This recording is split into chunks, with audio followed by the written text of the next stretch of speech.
Saya screen, Pak.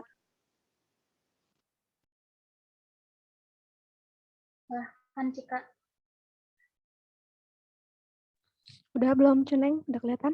Ya sudah. Baik, akan kita mulai. Assalamualaikum warahmatullahi wabarakatuh. Perkenalkan kami dari kelompok 1 pembelajaran IPA. Hari ini kami akan mempresentasikan tentang pembelajaran IPA terpadu. Ada 10 sebenarnya, tapi yang kita bahas hanya 5 dulu. Nanti 5 sebagiannya oleh kelompok 2. Next. Perkenalkan, anggota dari kelompok 1 ada saya sendiri, Nisa Siti Holifah, ada Cynthia Loka, dan juga Hosiana Eklesia.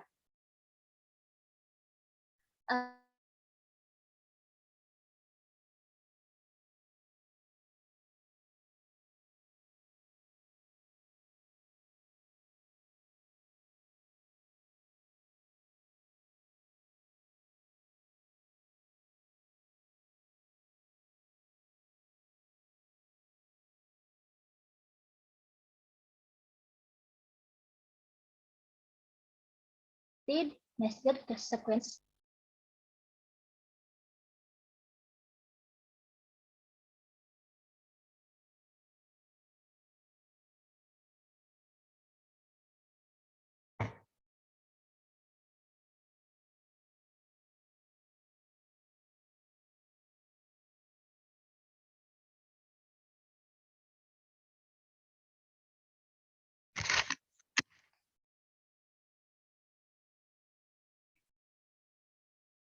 Tes, apakah suara nggak saya ada, jelas? suaranya nggak ada.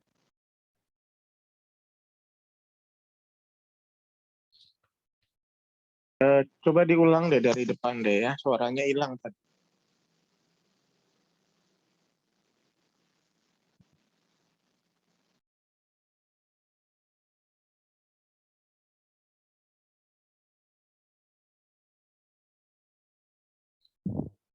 Cuneng? Halo? Halo, iya, sebentar. Sudah jelas belum? Sudah. Oke. Sudah. Saya ganti device dulu ya, karena wifi-nya.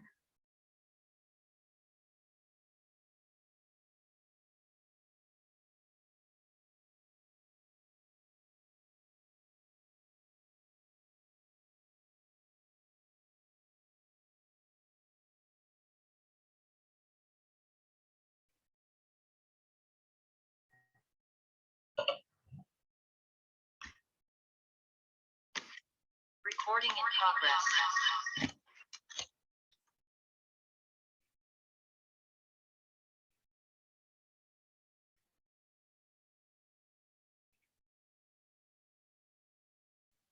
Mohon maaf, Cika boleh di-share lagi.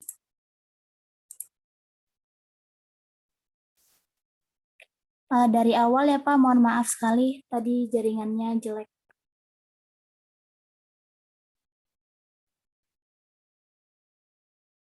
Apakah sudah terlihat? Sudah. Baik, terima kasih.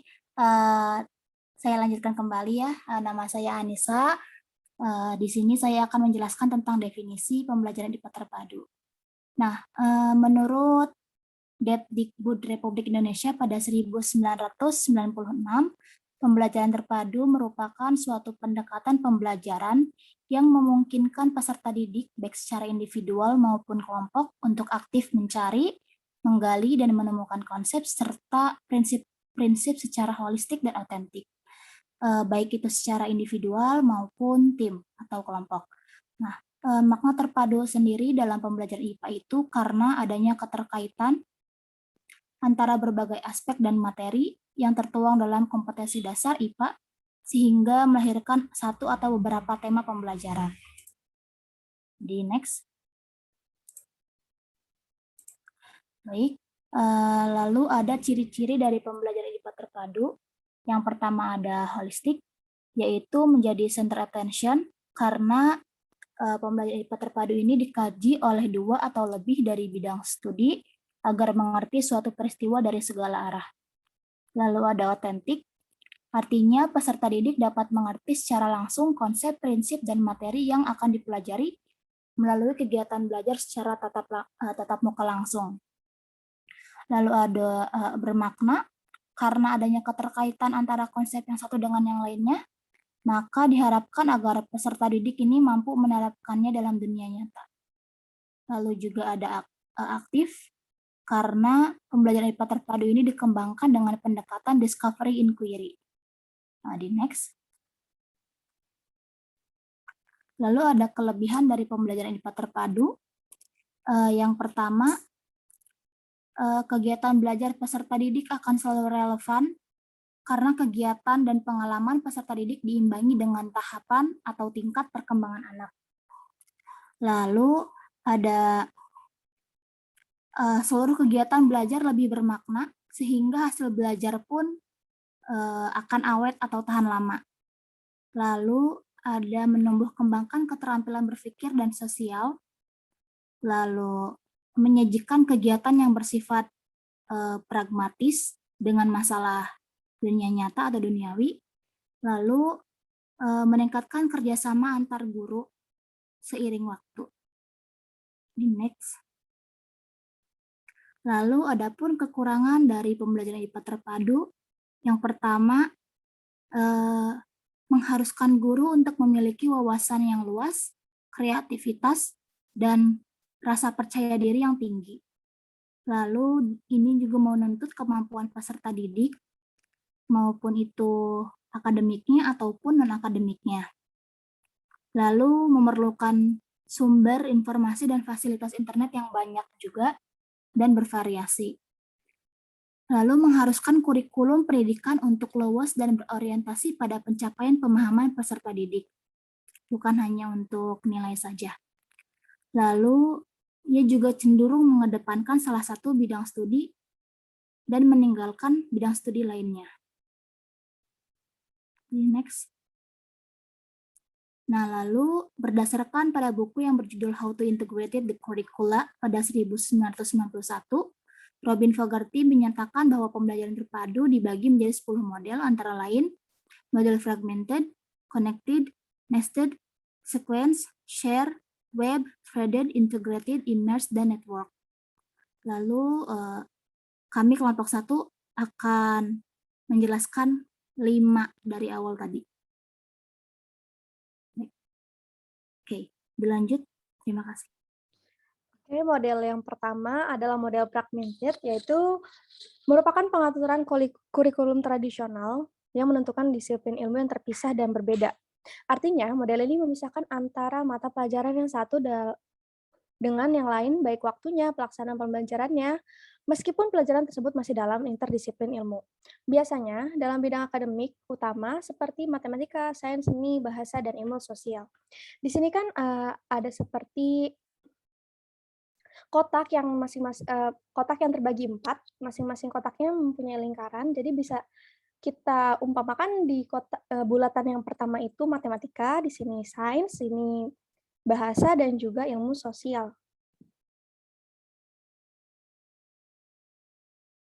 Setiap mata pelajaran memiliki ranahnya tersendiri dan tidak ada usaha untuk mempersatukannya. Setiap mata pelajaran berlangsung terpisah dengan pengorganisasian dan cara mengajar yang berbeda dari setiap guru. Dengan demikian, model fragmented adalah integrasi implisit di dalam suatu disiplin ilmu yang di dalamnya memiliki kesatuan bidang lalu terbagi menjadi bagian-bagian. Contoh biologi, kimia, fisika adalah bagian dari bidang IPA. Nah, bagaimana pengaplikasiannya bisa dicontohkan dengan seorang guru bahasa menugaskan muridnya untuk menonton berita. Terus lalu untuk guru matematika melakukan permulaan pembelajaran dengan teori-teori agar murid dapat menguasai suatu bab itu. Dan untuk guru IPS akan mendaftarkan topik-topik terkini yang terjadi pada masyarakat yang akan membantu siswa dalam penelitiannya. Model fragmented ini mempunyai kelebihan. Yang pertama, sederhana. Sederhana itu mudah direncanakan, dilaksanakan. Yang kedua, terfokus dan terbimbing karena menggali pengetahuan lebih dalam dari setiap mata pelajaran. Yang ketiga, materi pelajaran merupakan bentuk yang murni dari setiap ilmu.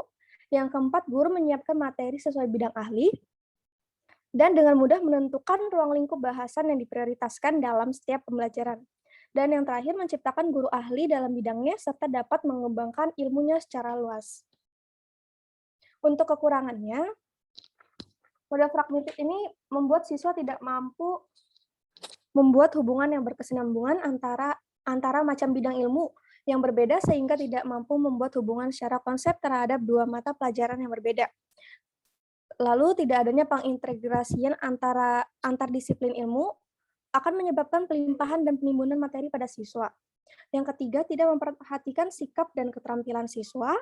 Yang keempat, yang ketiga itu juga termasuk tidak efisien karena waktu mata pelajarannya disajikan secara terpenggal-penggal. Dan kekurangan yang terakhir adalah statis dan klasik. Kurikulum ini cenderung statis dan sudah klasik, yaitu sudah tertinggal zamannya sehingga kurang mengembangkan kemampuan berpikir.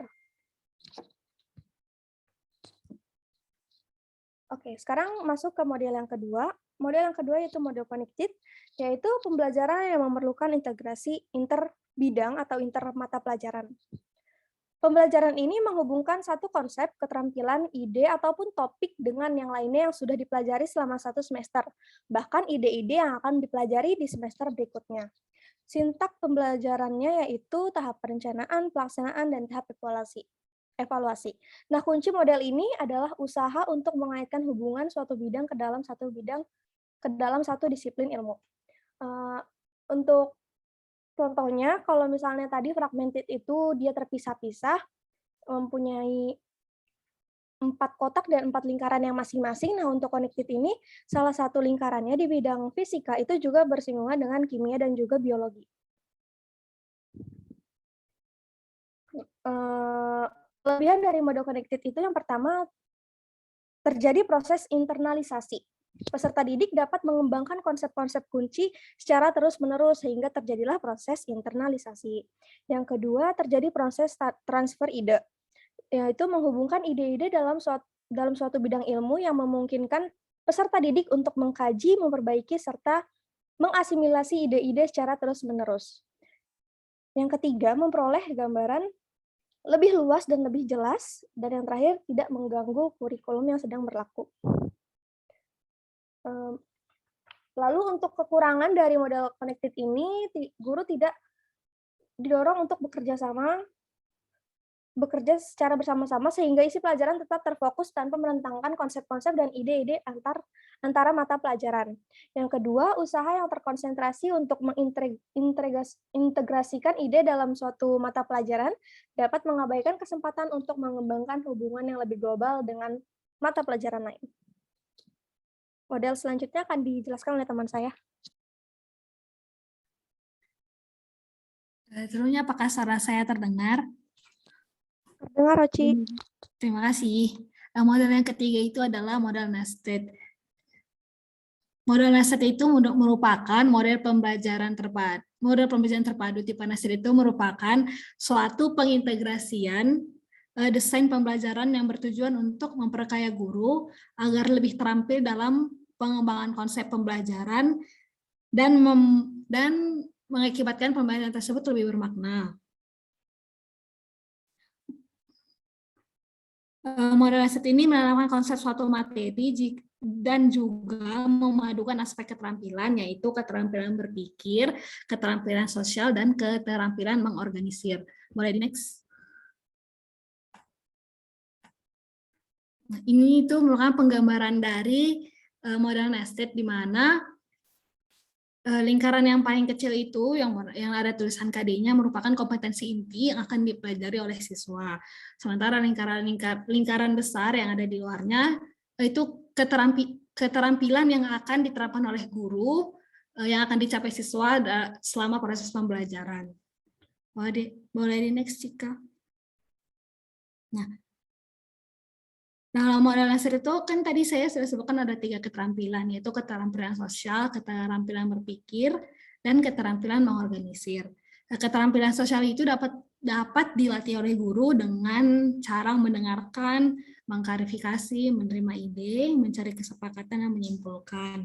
Kemudian untuk keterampilan berpikirnya, dapat dilatih dengan memprediksi, menginversi, membandingkan, membuat hipotesis, dan melakukan evaluasi. Untuk keterampilan mengorganisir, dia dapat dilatih dengan membuat diagram Venn, membuat flowchart, menentukan hubungan sebab akibat, membuat peta konsep, dan juga fishbone. Untuk penerapannya, jangan di next dulu, Cika. Contoh penerapannya itu misalnya seperti ini. Seorang guru itu dalam bidang biologi, teman-teman, seorang guru itu akan mengajarkan KD mengenai sistem peredaran darah. Maka untuk mencapai keterampilan sosial, guru ini dapat meminta siswa untuk bekerja kelompok dan menyampaikan hasil presentasinya. Ketika siswa dalam kelas itu menanyakan hasil presentasi temannya dan menerima serta mendengarkan pendapat dari mereka, itu mereka dapat melatih keterampilan sosial. Dapat juga melatih keterampilan mengorganisirnya dengan cara meminta siswa untuk membuat diagram sistem peredaran darah. Nah, baru boleh di next, Cika. Kelebihan dari model pembelajaran estet ini yang pertama, guru dapat memadukan beberapa keterampilan dalam satu pertemuan pembelajaran. Yang kedua, pembelajarannya itu menjadi lebih berkembang dan bervariasi karena dia dapat mengumpulkan beberapa tujuan dalam pengalaman belajar siswa. Kemudian pembelajarannya mencakup banyak dimensi yang berfokus pada topik pelajaran siswa, pengalaman belajar siswa, serta strategi berpikir siswa, serta keterampilan dan ide baru yang didapatkan selama proses pembelajaran. Yang terakhir, yaitu memberikan perhatian pada berbagai bidang dalam satu saat yang bersamaan. Ada juga setelah itu pembelajarannya lebih efisien karena dalam satu pertemuan dia memadukan banyak keterampilan. Boleh di next. Kekurangannya, yang pertama itu dapat membingungkan siswa jika pengumpulan beberapa target belajar dalam satu kali latihan. Dan yang kedua, prioritas konseptual latihan yang dilaksanakan kurang jelas karena siswa melaksanakan banyak tugas pada satu waktu yang sama. Boleh di next, Cika. Selanjutnya adalah model sequence. Seperti arti katanya, sequence itu berarti urutan, rangkaian, ataupun rentetan. Dalam kaitannya dengan model pembelajaran tipe sequence ini adalah susunan bahan ajar yang di dalam tiap topik ataupun subtopik pelajarannya terdapat ide pokok yang relevan atau selaras dengan tujuan pembelajaran. Guru ini dapat mengatur ulang subtopik sehingga topik yang mirip dapat bersinggungan. Nah, pada model sekuensi ini, dua disiplin ilmu yang berbeda dapat diajarkan secara paralel dan satu subjek itu dapat mengusung yang lainnya, begitu juga sebaliknya. Boleh di next, Cika. Model sekuensi ini diibaratkan seperti sebuah kacamata, di mana kedua lensanya itu terletak sejajar. Artinya, dua materi yang berbeda tapi masih bersinggungan itu diajarkan secara paralel. Kemudian dua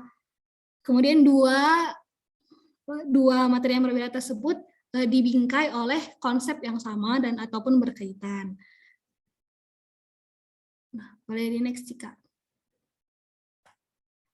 Boleh set sebelumnya, Cika. Set sebelumnya aja. Contoh penerapannya itu, misalnya seorang guru itu sudah menyusun susunan materi pembelajaran.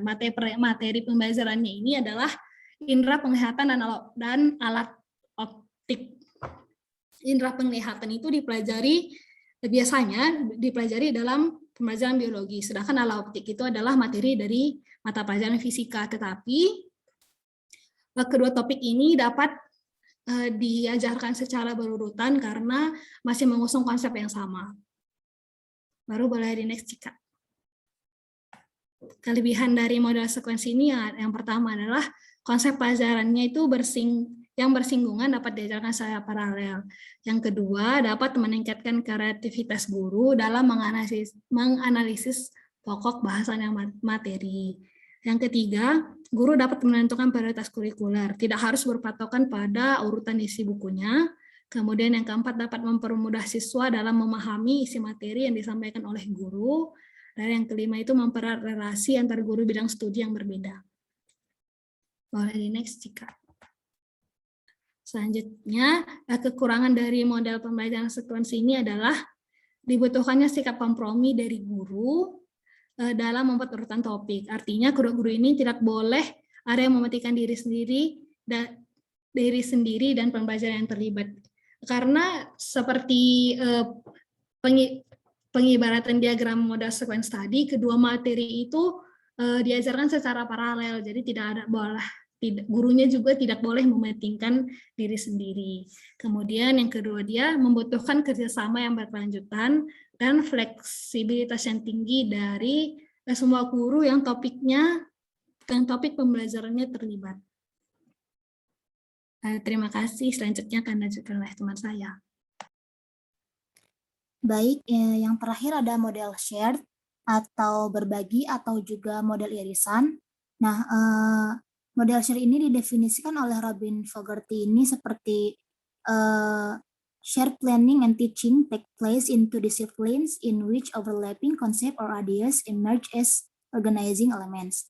Nah, maksudnya ini adalah model shared ini adalah bentuk perpaduan pembelajaran diakibatkan karena adanya ide atau konsep dari dua mata pelajaran atau bidang studi yang saling tumpang tindih.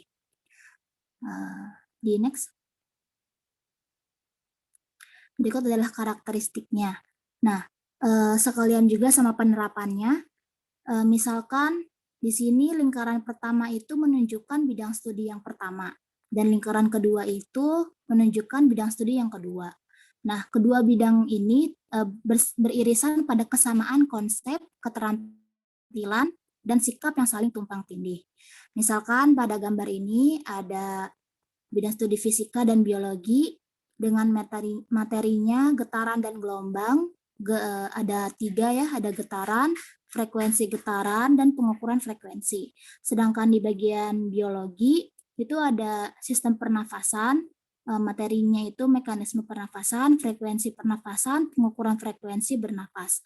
Nah, lalu setelah dianalisis, pada kurikulum tersebut ada bagian yang tumpang tindih nih di antara materi ini, yaitu tentang konsep frekuensi, keterampilan mengukur, dan sikap ketelitian. Jadi karakteristik dari model shared ini adalah memadukan dua disiplin ilmu yang memiliki konsep, sikap, dan keterampilan yang sama. Dan juga memiliki disiplin komplementer, artinya antara ilmu yang satu dengan yang lainnya saling mengisi atau melengkapi. Next. Nah, dalam menyusun pembelajaran model shared ini diperlukan langkah-langkah sebagai berikut. Yang pertama, menentukan dua mata pelajaran atau bidang studi yang akan difokuskan pada konsep, sikap, dan keterampilan yang sama. Lalu yang kedua, menyeleksi konsep-konsep, keterampilan, dan sikap yang diajarkan dalam satu semester.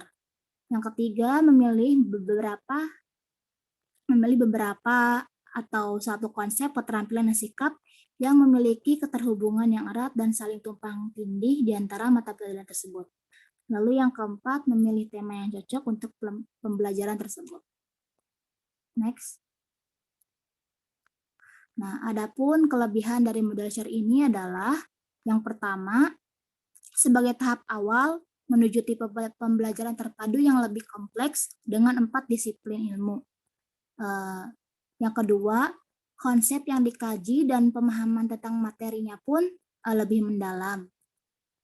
Lalu yang ketiga, memfasilitasi pembelajaran yang lebih mendalam pada saat menyampaikan konsep yang tumpang tindih.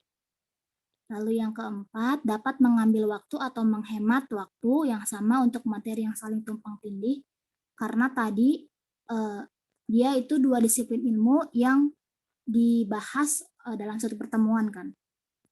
Di next. Adapun kekurangannya yang pertama, butuh waktu yang cukup lama untuk mengembangkan model ini karena guru juga harus menganalisis apa konsep, keterampilan, dan sikap yang sama dalam dua mata pelajaran tersebut. Lalu juga memerlukan kompromi, kepercayaan, dan kerjasama dalam tim guru dalam menyusun proses pembelajarannya. Lalu memerlukan komitmen juga antara dua disiplin ilmu tersebut. Lalu diperlukan juga dialog dan percakapan yang mendalam karena mencari konsep, keterampilan, dan sikap yang sama dalam dua mata pelajaran itu adalah susah. Next. Nah, berikut adalah referensi yang kami gunakan. Mungkin sekian dari kelompok 1. Terima kasih. Wassalamualaikum warahmatullahi wabarakatuh. Mungkin dilanjutkan oleh diskusi ya, tanya jawab. Jika teman-teman diskusi di izin bertanya Pak, apakah diskusi di Zoom atau di mana? Sesuai dengan kesepakatan. Ya. Jadi diskusinya di Zoom. Oh, di Zoom. Iya kan 30 menit presentasi, 30 menit itu diskusi di Zoom. Ya. Terus 15 menitnya adalah kuis dengan ulasan.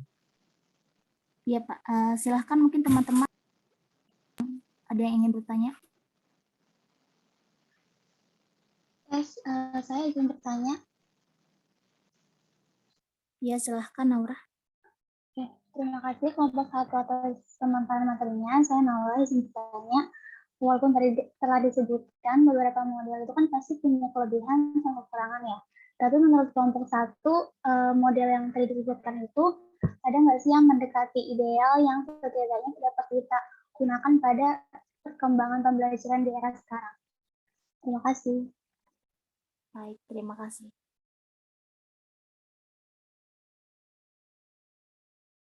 Mungkin ditampung dulu ya. Silakan pertanyaannya itu ditulis di PPT, ya. Ditulis juga dengan nama pertanyaannya apa dan jawabannya apa. Jadi PPT-nya tetap ditampilkan ya.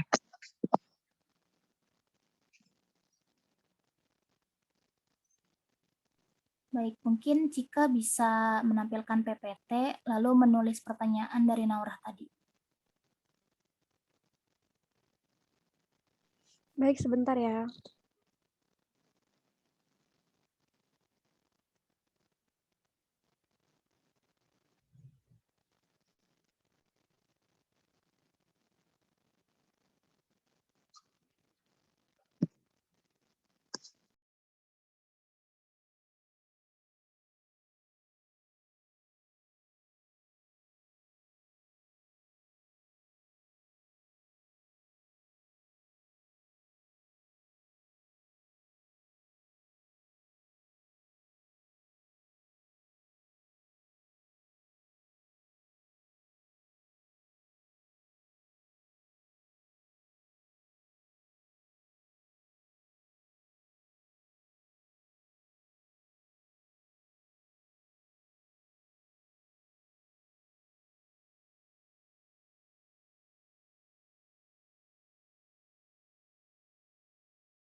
Ya, sambil ditulis boleh sambil dijawab.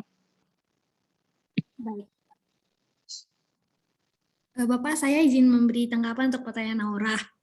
Tadi pertanyaan Naura itu model yang mendekati ideal. Setelah misalnya diskusi singkat dari kelompok kami, sebenarnya tidak ada model yang mendekati ideal karena itu tergantung kondisi siswa yang ada di kelas itu gitu Pak. Di kelas dan sekolah tersebut gitu Pak.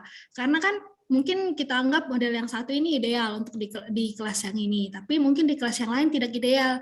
Jadi kita juga harus observasi keadaan dan kemampuan siswanya untuk model ini dapat diterapkan dengan baik. Seperti itu, Pak. Oke, boleh menanggapi ya. Ya, Pak. Kalau ini kan yang dimaksud, mungkin kita konteksnya adalah ini pembelajaran terpadu ya sebenarnya.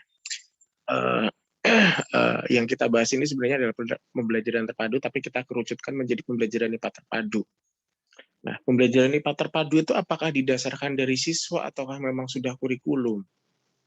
Berdasarkan tingkat satuan pendidikan atau kurikulum di 2013 yang saat ini berlaku.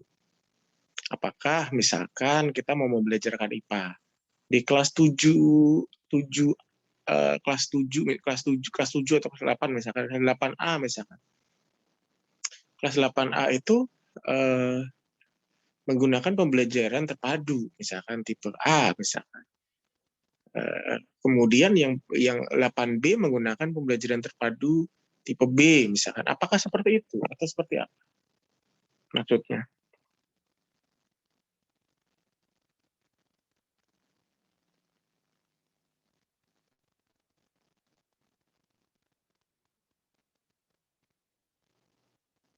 Silahkan dijawab. Iya, Pak. Mungkin saya akan menjawab. Sebenarnya pembelajaran IPA terpadu ini memang ada di program kurikulum gitu ya, Pak. Cuma tadi saya baca juga kalau pembelajaran IPA terpadu ini salah satu cirinya adalah student center ya. Jadi mengacu kepada siswanya juga. Namun kenapa diadakan pembelajaran IPA terpadu? Karena agar bisa lebih efisien dan efektif, karena adapun materi-materi yang saling tumpang tindih gitu kan, supaya tidak terlalu lama bahasnya, maka diadakanlah pembelajaran IPA terpadu ini. Lalu juga menurut saya juga tadi untuk model yang ideal, sebenarnya juga menurut saya juga pasti ada aja kebutuhan kelas ini atau siswa ini gitu dengan model-model. Misalkan seperti tadi, misalkan kebutuhan si kelas A ini lebih ke konsep dan keterampilannya yang kurang. Artinya boleh dilaksanakan dengan model share tadi. Ataupun si kelas B ini kekurangannya ada di bagian keterampilannya, keterampilan berpikir atau sosialnya. Berarti tadi bisa dipakai dengan sequence gitu kan. Jadi menurut saya seperti itu, Pak.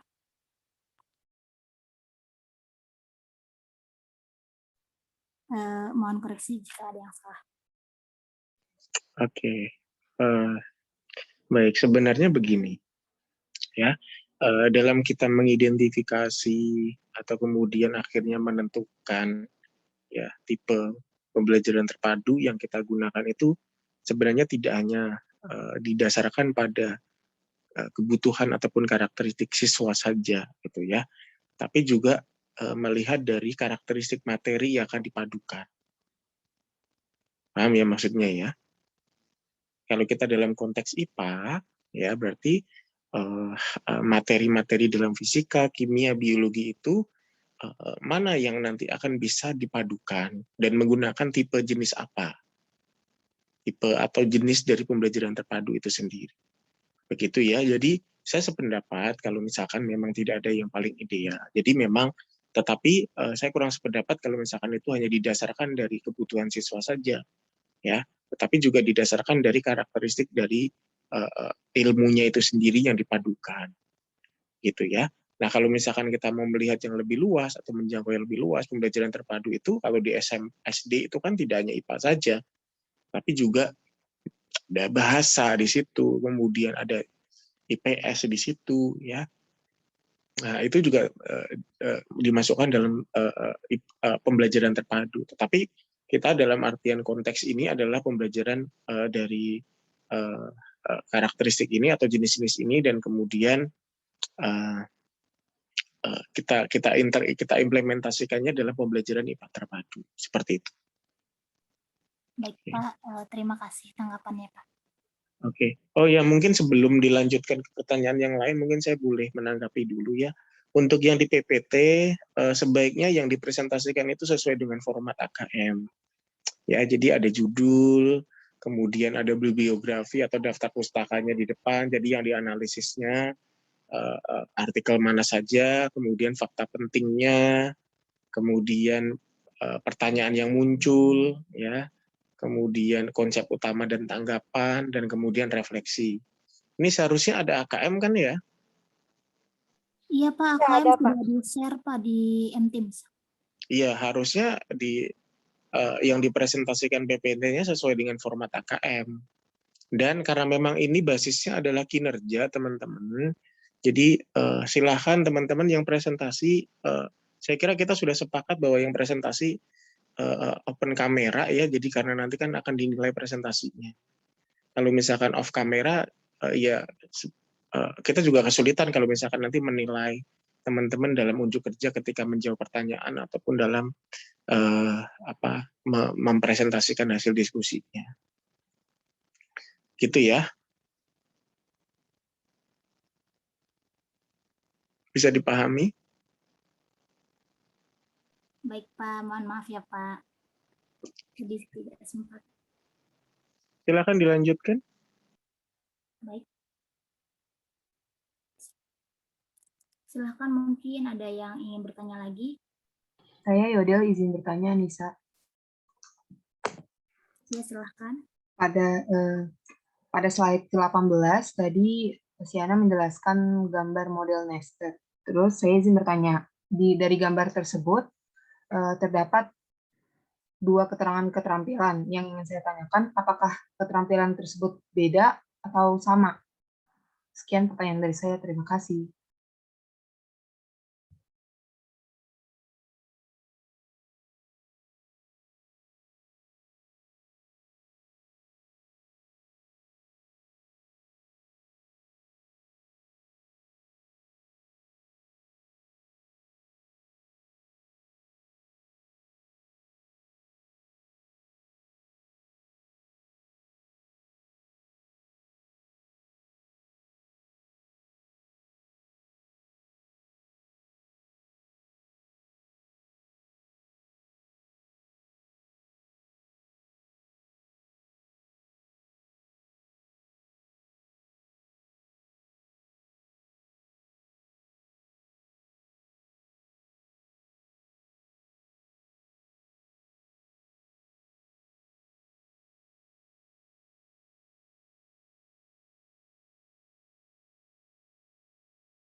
Oke, mungkin dilanjut dulu kali ya.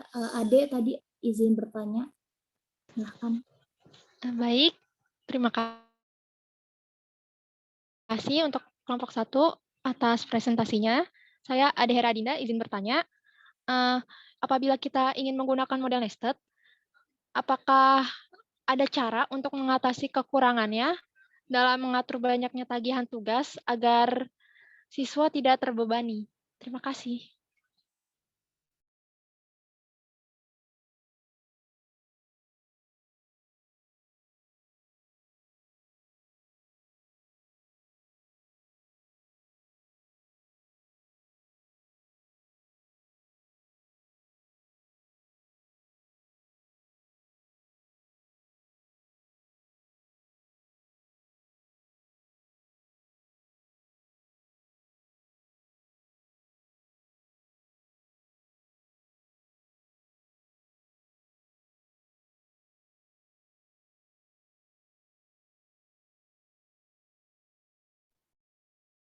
Pak, saya izin mau menjawab pertanyaannya Odel mengenai keterampilan yang ada pada diagram slide 18. Cika boleh ke slide 18. Ya, itu. Nah, tadi kan waktu presentasi saya jelaskan ada 3 keterampilan ya, keterampilan berpikir, keterampilan mengorganisir, dan keterampilan sosial. Nah, setiap KD itu belum tentu bisa diterapkan belum bisa diterapkan diterapkan keterampilan yang sama. Jadi di sini keterampilannya saya nggak kasih keterangan, itu sengaja ya Yodel. Keterampilannya ini diterapkan bisa berbeda tergantung apa kompetensi inti yang ingin diajarkan dan apa keterampilan yang ingin tercapai.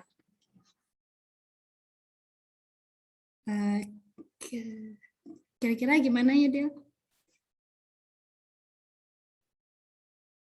Ya, Oci, terima kasih atas jawabannya. Baik, terima kasih. Selanjutnya tadi pertanyaan Ade, balik ke slide. Pertanyaan Ade, cara mengenali kekurangan estet itu tugas yang banyak agar siswanya tidak terbebani. Nah ini, kalau ini mungkin kembali ke gurunya ya yang harus cara gurunya untuk menanggulanginya. Mungkin dengan tidak menerapkan terlalu banyak keterampilan teman-teman. Seperti kalau misalnya dikasih dalam satu pembelajaran langsung diterapkan 3 keterampilan yang sama, mungkin terlalu memberatkan siswanya. Seperti misalnya gurunya mau menerapkan keterampilan sosial dan keterampilan berorganisir. Jadi dalam satu pertemuan siswanya diminta untuk diskusi kelompok, kemudian presentasi dan juga membuat diagram ataupun membuat peta konsep. Kalau yang seperti itu mungkin terlalu memberatkan siswanya. Jadi mungkin ditanggulangi dengan pertemuan yang ini, diterapkan keterampilan sosialnya dengan cara presentasi di depan kelas. Kemudian keterampilan mengorganisirnya dapat diterapkan pada pertemuan selanjutnya. Seperti itu, Ade. Kira-kira ada tambahan? Seperti itu, Pak. Kira-kira mohon koreksinya bila terdapat kesalahan ya, Pak.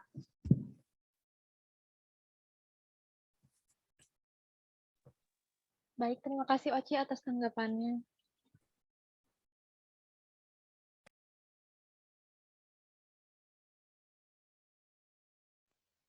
Baik, mungkin jika ada yang mendaftarkan, silahkan.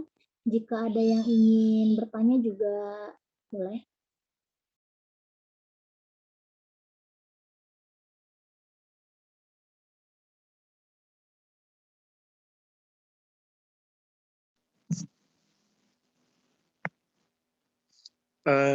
Saya boleh bertanya? Iya, Pak, silahkan. Iya, baik, terima kasih. Kita di AKM kan sepakat memang memasukkan hasil dari penelitian, ya kan? Hasil dari penelitian baik dari jurnal nasional dan jurnal internasional. Mungkin teman-teman dari kelompok 1 bisa menunjukkan hasil dari AKM-nya ataupun juga dari sumbernya terkait dengan 5 tipe pembelajaran terpadu ini yang sudah diterapkan dalam penelitian. Seperti apa? Supaya mungkin kita di sini ada gambaran nih kalau misalkan menerapkan dalam pembelajaran terpadu dengan 5 jenis ini seperti apa. Silakan.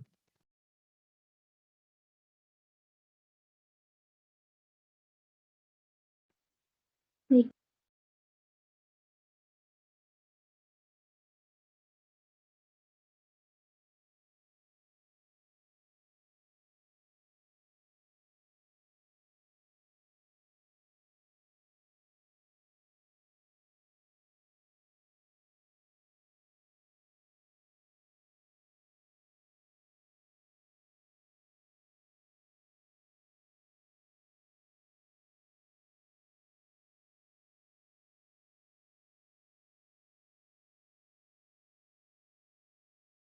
Baik, mungkin Cika boleh menampilkan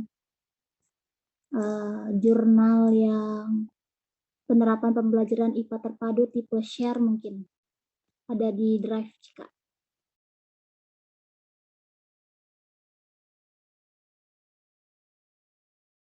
Oke, bentar.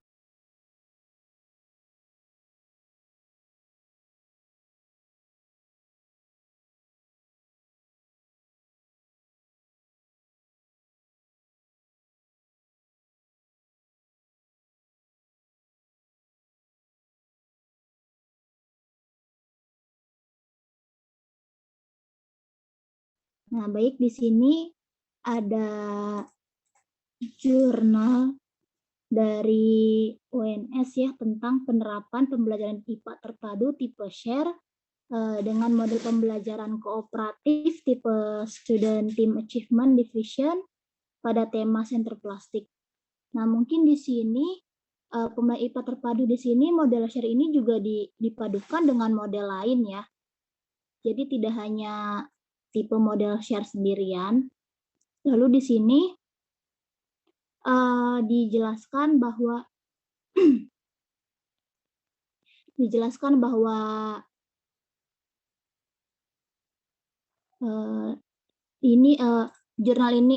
penelitian ini bertujuan untuk mendeskripsikan penerapan IPA terpadu tipe share dengan model pembelajaran kooperatif tipe STAD pada tema sinterplastik terhadap keterlaksanaan RPP, aktivitas siswa, aktivitas guru, hasil belajar, dan respon siswa. Nah, lalu setelah diadakan penelitian pre-eksperimental, desain ini menggunakan satu kelas sebagai sampel, lalu maka data yang diperoleh ini didapatkan hasil belajar siswa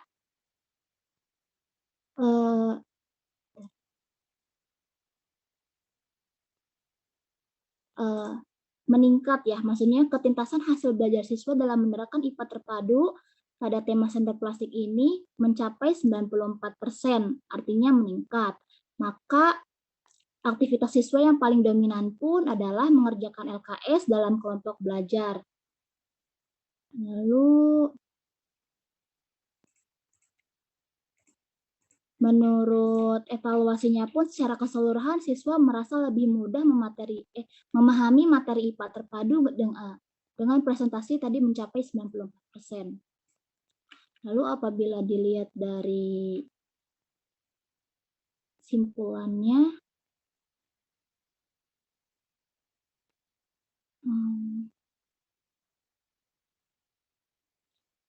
hasil penilaian aspek psikomotor pada bahwa siswa sangat baik dalam melakukan percobaan dan sesuai dengan teori STAD yang dapat memberikan motivasi siswa dalam melatih keterampilan siswa. Nah, respon siswa di SMP ini pun setelah diadakannya pembelajaran IPA terpadu dengan tipe share dan model STAD ini juga mendapat kategori yang amat baik. Intinya mungkin tidak hanya saja menerapkan model share di penelitian ini, namun juga digabungkan dengan model lain, maka dari itu hasil belajar dari siswa pun meningkat.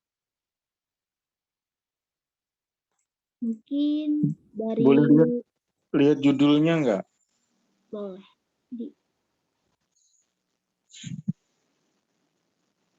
Tadi saya kelewat itu, penerapan pembelajaran. Oke, nah, jadi ini jurnal apa ini?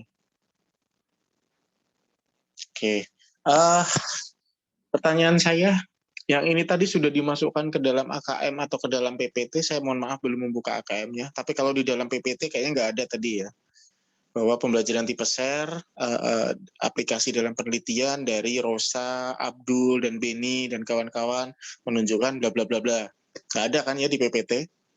Hanya sekedar teori kan? Iya Pak, tidak ada. Nah, jadi selanjutnya nanti mohon teman-teman kenapa kita di AKM itu membuat pedoman seperti itu berdasarkan dari hasil penelitian dari jurnal nasional terakreditasi dan jurnal internasional bereputasi. Jadi yang kita diskusikan di sini bukan hanya sekedar teori saja, tapi juga berdasarkan dari studi-studi empiris. Seperti ini contohnya. Ya, jadi teman-teman boleh nanti menyajikan data-data gitu kan, bahwa misalkan ini di metode deh misalkan. Coba geser ke metode. Ada nggak bagian ke implementasi? Dijelaskan tidak? Jenis penelitian. Yang menyatakan tipe share-nya, penjelasan aplikasi di kelas terkait dengan tipe share-nya di mana? Ada nggak di bagian mana?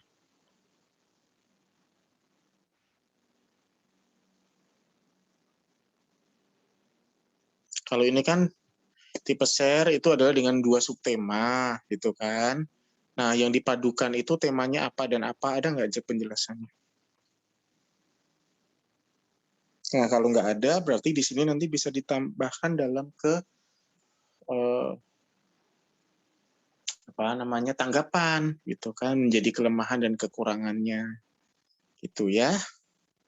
Nah, karena ini kan tidak dijelaskan. Ini sebenarnya di temanya center plastik. Nggak dijelaskan tipe share-nya, bagaimana aplikasinya, ada nggak di sini dijelaskan ya? Nggak ada Pak, cuma ada apa ini? Atau mungkin di pembahasan mungkin?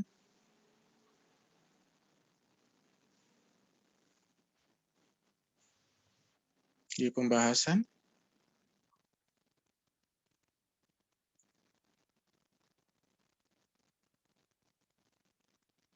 Sarannya apa?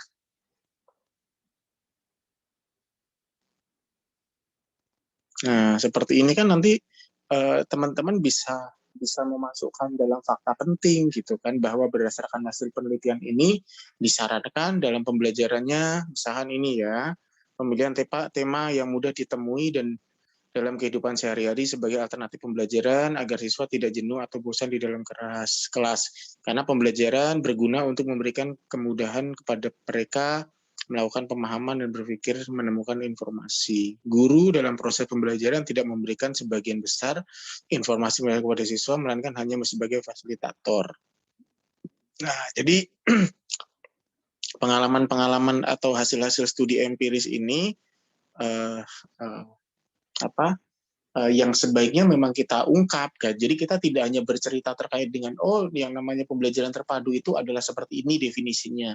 Jenisnya ada ini, jenis ini kelebihannya ini, pengertiannya ini, kekurangannya ini, bagaimana melaksanakan ini. Tapi juga ditambahkan juga berdasarkan hasil penelitian. Nah, tipe share itu bisa dilaksanakan dengan pembelajaran STAD gitu kan, dengan pembelajaran STAD. Nah, tetapi dalam artikel ini tidak dijelaskan gitu. Silahkan boleh seperti itu gitu kan. Jadi mungkin nanti bisa kita diskusikan bersama gimana ya dengan STAD kok pembelajaran IPA terpadu tipe share kok dilaksanakan dengan tipe STAD, dengan pembelajaran kooperatif tipe STAD gitu kan.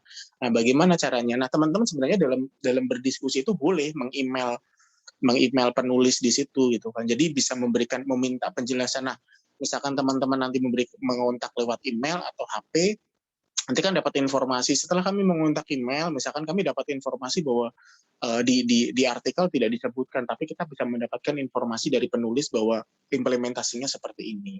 Atau mungkin bisa dikirimkan RPP-nya atau seperti apa. Nah, jadi itu nanti kan kita bisa akan kaya kan khazanah pengetahuan gitu kan. Jadi pembelajaran tipe share itu bisa dilaksanakan dengan STAD, RPP-nya seperti ini.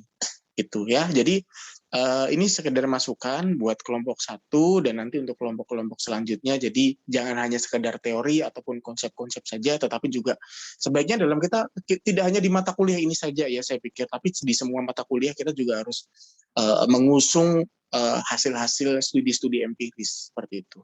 Ya, baik, terima kasih. Saya kembalikan lagi.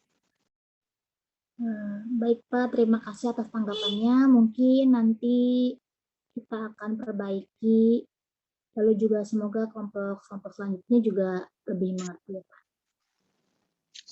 Mungkin ya, teman-teman, kenapa ini saya minta penanyanya ditulis dan yang menanggapi juga ditulis namanya, karena ini nanti akan sebagai nilai keaktifan teman-teman. Kalau teman-teman cuma duduk diem mendengerin doang gitu, nggak dapat nilai gitu. Jadi nama-nama di situ nanti akan direkap. Ya, misalkan nih pertemuan 4 nih, pertemuan 4 ini ternyata yang bertanya adalah si A, si B, si C, si D, dapat poin 1 gitu. Pertemuan kedua nanya lagi, dapat poin lagi 1. Nah, itu nanti ya akan menjadi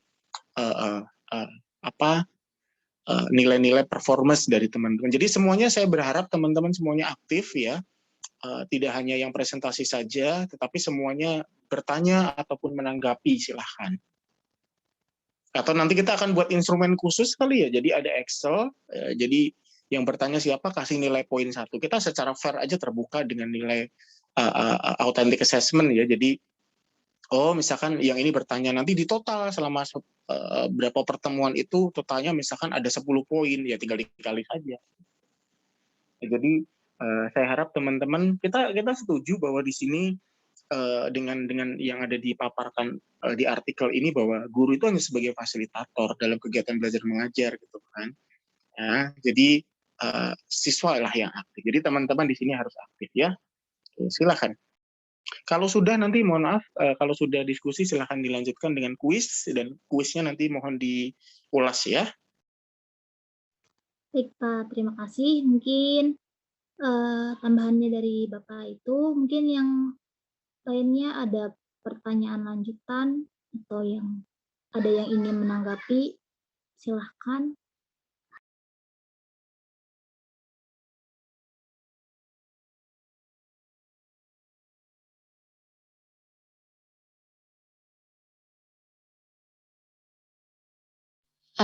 Assalamualaikum, apakah suara saya terdengar? Terdengar Sakti, silahkan. Iya, terima kasih kelompok 1 atas pemaparan materinya. Saya izin bertanya tadi penjelasan model fragmented itu kan kekurangannya ada terciptanya ketidakmampuan siswa untuk membuat hubungan yang berkesinambungan antar bidang ilmu ya. Nah, kira-kira bagaimana solusinya atas kekurangan terhadap poin tersebut dari kelompok 1? Sekian, terima kasih. Terima kasih Sakti. Sebentar ya.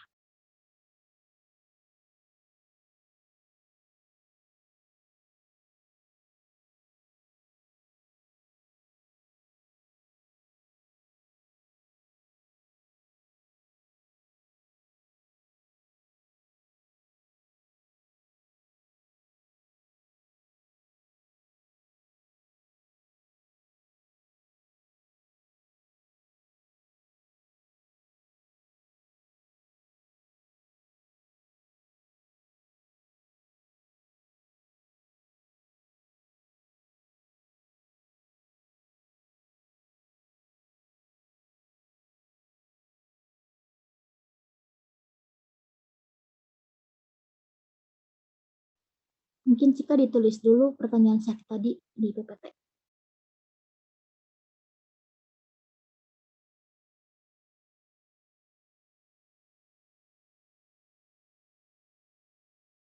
Oke, jadi tadi Septi nanya terciptanya ketidakmampuan siswa untuk menghubungkan. Lalu bagaimana solusinya? Jadi kan dari tipe fragmented ini itu memang dia itu memisahkan setiap bidang pelajaran, baik itu sains, ilmu sosial, bahasa, dan juga ilmu pengetahuan alam.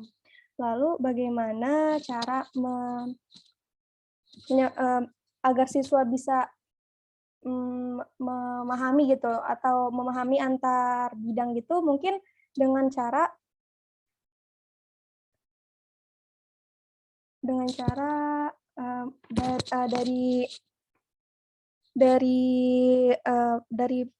dari gurunya memberikan sedikit-sedikit pengetahuan yang memang seharusnya pengetahuan umum yang memang harus diketahui pada masing-masing siswa di saat pembelajaran itu.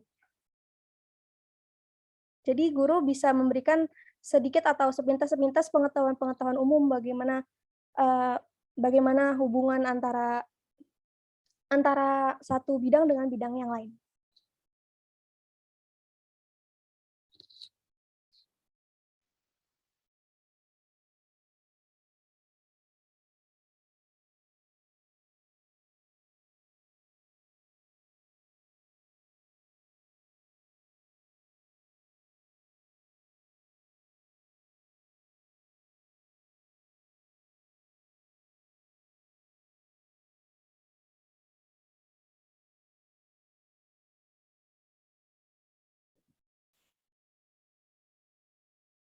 Sekiranya seperti itu, Septi, jawaban yang bisa untuk pertanyaan yang diberikan. Baik, terima kasih Cika atas jawabannya.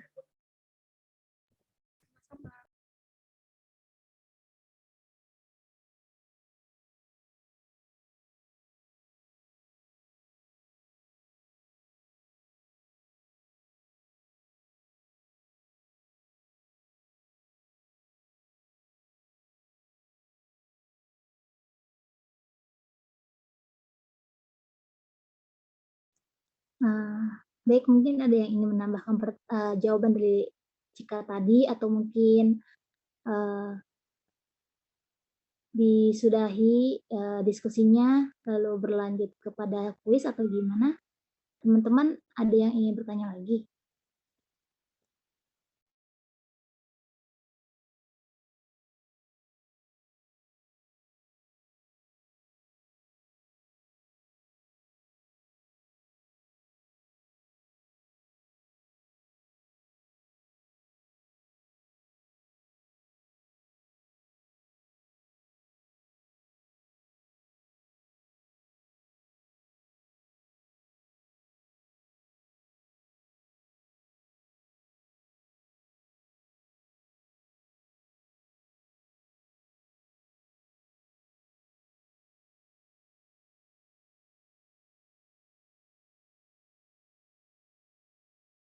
Baik, mungkin karena teman-teman juga tidak ada yang menanggapi dan malah diam-diam aja gini, ya sudah. Kita lanjutkan pada kuis saja ya. Mungkin dari kelompok 1 presentasi PPT-nya sampai situ dahulu. Mohon maaf apabila terdapat kesalahan dan kekurangannya baik dari PPT ataupun penjelasan ataupun dari AKM. Mungkin nanti kita akan memperbaikinya lagi. Terima kasih. Wassalamualaikum warahmatullahi wabarakatuh. Baik, mungkin untuk link kuis di chat sini atau di grup WA ya. Nabila mungkin arahannya.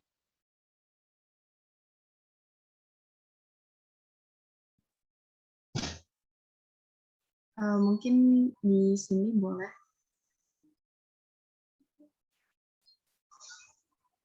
Baik, sebentar ya.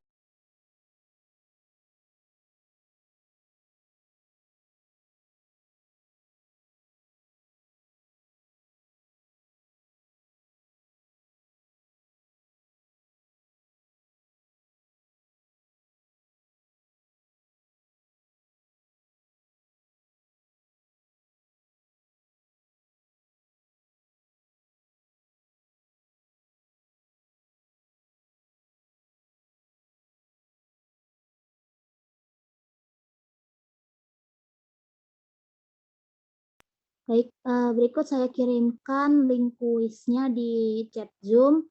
Mungkin waktunya 10 atau 15 menit dari sekarang. Nanti baru akan kita ulas. Soalnya berapa jumlahnya? 10, Pak. 10. Baik, jadi 10 menit saja ya. Iya, Pak. Baik. Oke, dimulai jam berapa? 16.35 sampai dengan 45. 16.45 ya. Oke, nanti mohon diberikan timer. Dan soalnya mungkin juga boleh ditampilkan ya di share screen, jadi biar tidak kosong layarnya. Oh, baik. Silahkan Ya. jika mungkin bisa menampilkan kuisnya.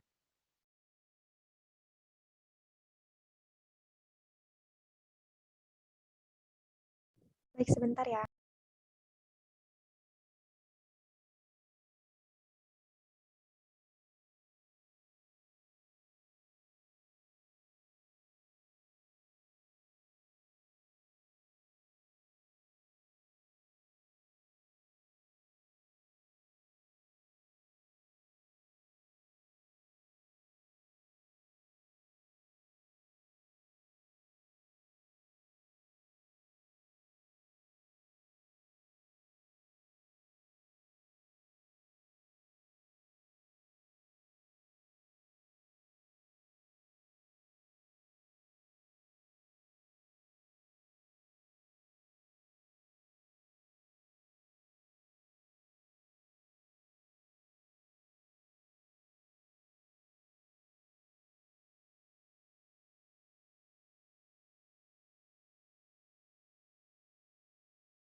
Baik, mungkin karena sudah menunjukkan waktu 16.45,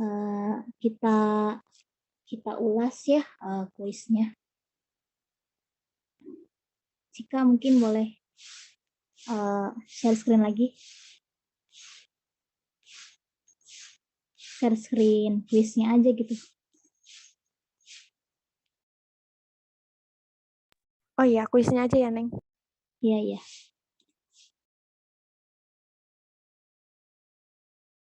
Baik, ini nomor 1 ada model share, disebut juga sebagai model apa? Itu yang benar adalah irisan, karena tadi di PPT juga disebutkan bahwa karena kedua bidang studi tersebut beririsan pada kesamaan konsep, keterampilan, dan sikap yang saling tumpang tindih, maka model share juga disebut sebagai model irisan. Lalu yang kedua ada apa yang tidak termasuk pada ciri-ciri dari pembelajaran IPA terpadu. Itu tadi ada 4 ya, ciri-cirinya ada otentik, holistik, bermakna, dan aktif. Nah, sedangkan pragmatis ini bukan termasuk terhadap ciri-cirinya. Lalu yang ketiga, bentuk perpaduan pembelajaran karena adanya ide atau konsep dari dua mata pelajaran yang saling tumpang tindih adalah definisi dari model share. Karena tadi saya bilang, apabila ada kata kunci tumpang tindih, maka itu pasti model share atau irisan tadi. Oke, dilanjutkan mungkin.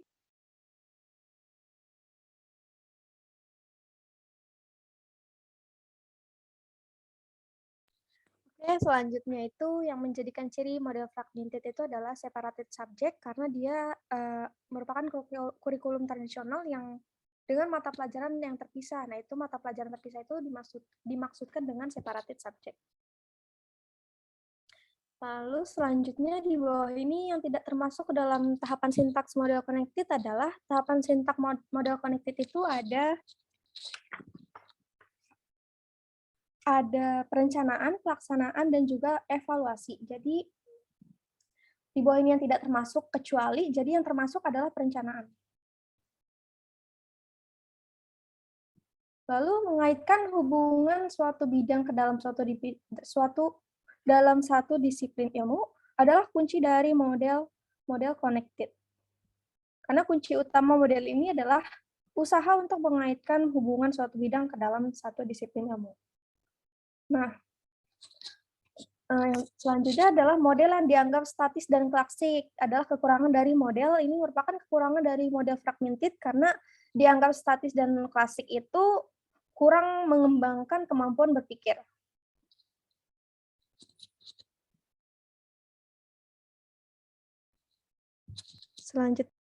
Untuk yang selanjutnya, model pembelajaran yang dalam penerapannya memadukan konsep materi dengan keterampilan adalah, kalau ini tuh model nested, karena model nested itu tadi selain menerapkan konsep materi, guru itu memadukannya dengan keterampilan berpikir, keterampilan sosial, atau juga keterampilan mengorganisir. Selanjutnya, nah, untuk melatih keterampilan sosial dalam model pembelajaran tipe nested ini, hal yang dapat dilakukan adalah, ini jawabannya, mendengarkan dan menerima pendapat orang lain. Nah, tadi waktu di PPT saya tulis kata kuncinya mendengarkan. Nah, mendengarkan di sini itu bukan hanya dalam konteks mendengarkan gurunya, tetapi mendengarkan pendapat dari orang lain, yaitu siswa, selama siswa di dalam kelas itu juga dapat melatih keterampilan sosial mereka.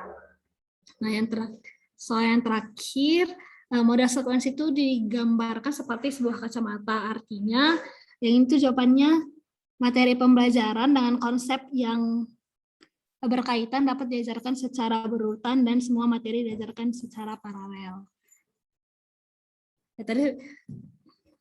Jadi model pembelajaran sekuensi ini dibahas sebagai sebuah kacamata, di mana konsep pembelajaran yang bervariasi itu bervariasi dan bersinggungan disatukan oleh konsep yang berkaitan, yang menaungi topik pembelajaran atau mata pelajaran tersebut. Kedua lensa yang terletak sejajar menandakan kedua materi akan diajarkan secara paralel. Terima kasih. Baik, mungkin demikian ulasan dari kuis kelompok 1. Mungkin bisa Ya, pas ya, benar 10-10. Data teman-teman juga sudah kami terima. Terima kasih karena sudah mengisi kuis dari kelompok 1. Mohon maaf apabila kekurangan atau kesalahan. Sebentar. Ya, Pak. Hasilnya disajikan dong, hasil skornya. Oh, boleh. Silahkan, Cika. Oke, sebentar.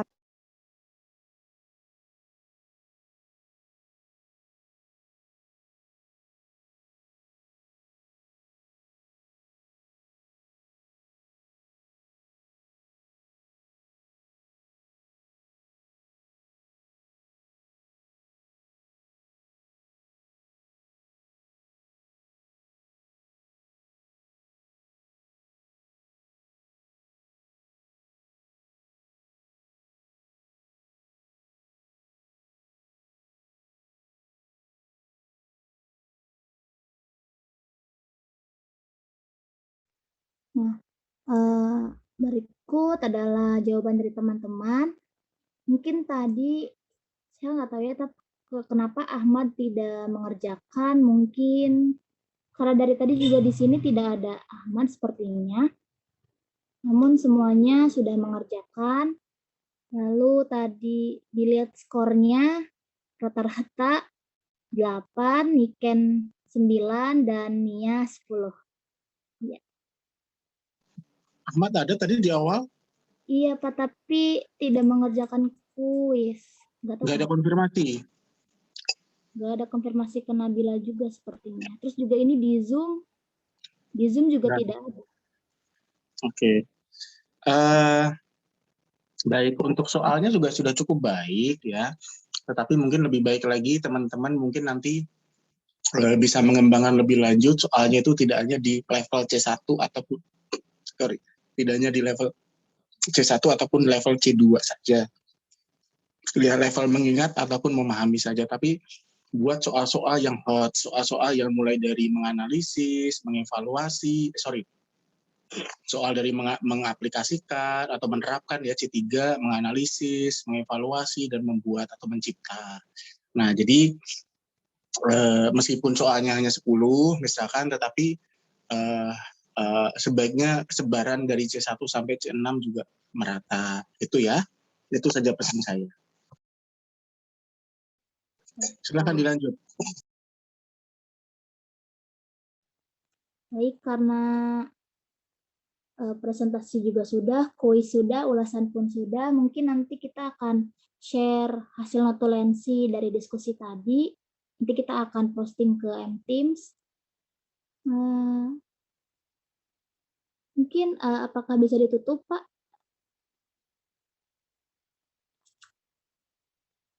PJ, apakah ditutup saja diskusi kali ini? Silakan. Jika tidak ada pertanyaan lagi bisa ditutup, bisa diakhiri. Teman-teman masih ada yang ingin bertanya atau menanyakan sesuatu? Oke, baik. Pak. Oh, tanya. Mohon maaf untuk Rizal, mohon maaf untuk teman kami Safety dan Sinta itu di Microsoft Teams belum ada tempat untuk untuk pengumpulan tugas itu bagaimana ya Pak? Apakah di Japri saja pengumpulan tugasnya?